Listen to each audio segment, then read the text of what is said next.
Queridos amigos, estamos iniciando con la palabra del Señor hoy, en este jueves 30 de octubre.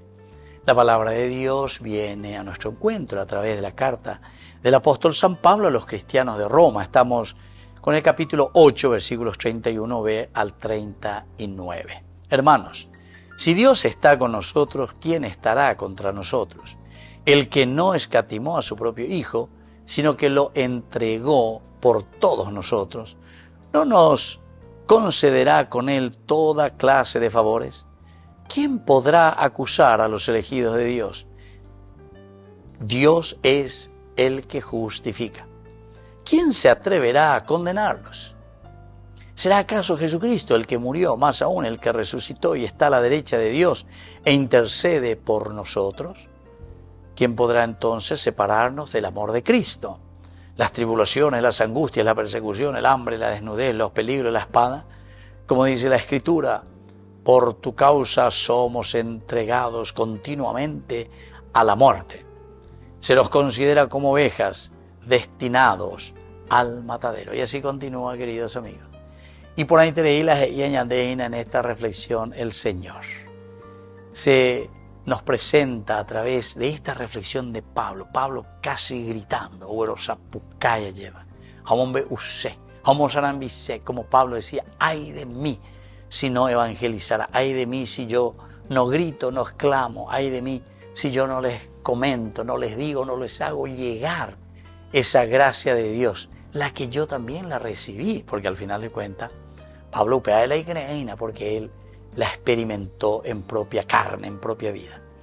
Nada, queridos amigos, puede separarnos, nada puede separarnos de Jesús si hemos puesto nuestra vida en Él. Con esta frase, queridos amigos, nosotros ya podemos decir todo.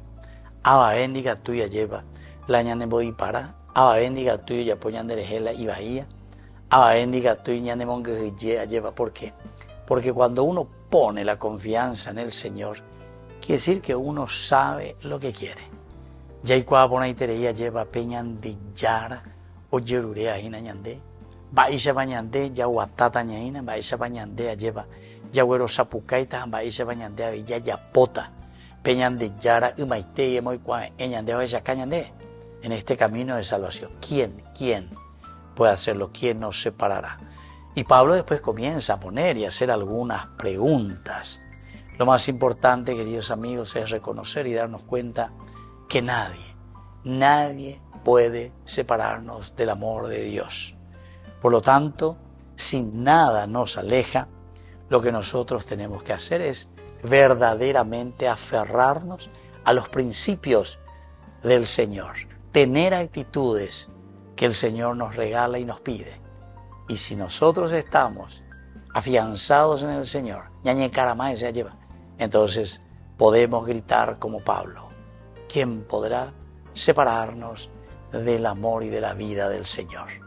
Que la bendición de Dios descienda sobre ustedes, el Padre y el Hijo y el Espíritu Santo. Amén.